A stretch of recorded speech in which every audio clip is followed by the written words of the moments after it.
Hi, I'm Brianna Leffman. I'm a licensed clinician, and one of the areas that I work with in my practice is addiction, and that includes all forms of addiction. So that includes working with couples who are affected by addiction to either drugs, alcohol, sex, gambling, pornography. I also work with addicts directly who are struggling, who want to learn how to change patterns and behaviors. And I also work with the partners of addicts. In this video, I'm going to be talking about what it's like to be the partner of an addict. Whether it's alcohol, drugs, sex, it's about the addictive behavior and the impacts that the choices have.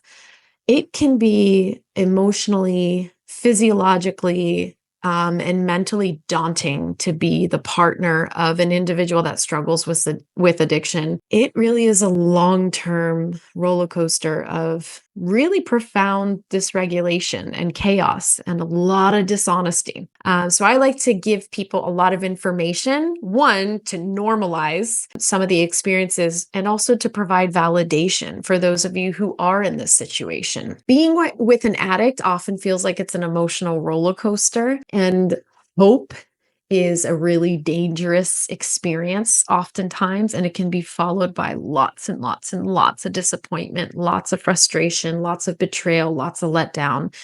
And many partners experience lots of anxiety and they start to develop vigilance, hypervigilance around waiting for signs of a relapse into old patterns or behaviors.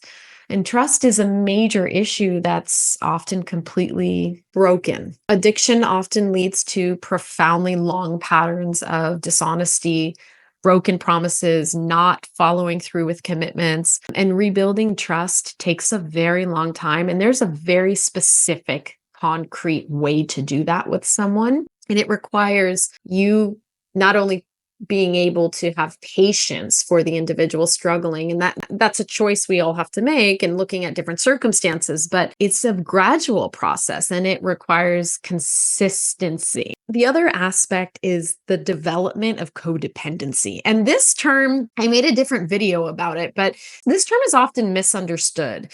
Codependency means that we lose ourselves, and it's because we're focusing so much on the person's patterns, behaviors, that we literally stop focusing on ourselves. So remember, we can't fix their addiction. We can't turn the receptor off in their brain.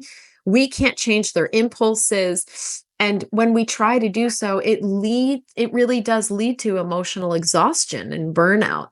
And that's why boundaries are essential for us. And that's case by case with every single couple and family I work with. Setting clear limitations, it really can help you as the partner protect your own well-being without enabling. And it's very challenging to do. And remember, this concept of taking care of ourselves, you will lose the ability to do so if you're hyper focused on what they're doing. And it's a lot more complex than that, obviously, than what I'm explaining. But remember, we lose ourselves in the chaos of their addiction. So we have to make sure that we prioritize our literal physical and psychological well-being and health. Not only support groups, but therapy for us as the partner of the addict is something that we want to be able to have as a support and a safety net so that we can be able to gauge whether or not we're losing ourselves as in maintaining healthy coping mechanisms for ourselves. Here's the answer I often give to people when I'm asked the question, when is it time to leave? How do I know? The hardest choice and decision is to leave.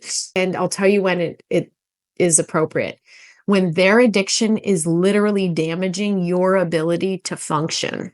When your functioning is impaired, when your emotional and physical and spiritual well-being is no longer intact, if you're noticing that you're constantly ruminating, if you're unable to go to work, if you're unable to concentrate, focus, complete tasks, maintain your obligations, if you find yourself feeling depressed frequently, isolating, not getting out of bed, not showering, not feeding yourself, not exercising, these are big, big signs, okay?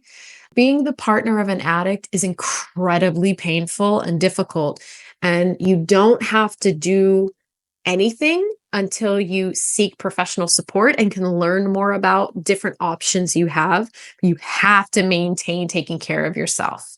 If you found any of this information helpful and you are in need of support, you can reach out on the website, and I'll put the link below. In the meantime, please know that there is a path to a sense of tranquility and stillness for yourself, but it really is about building yourself up. Please take care of you.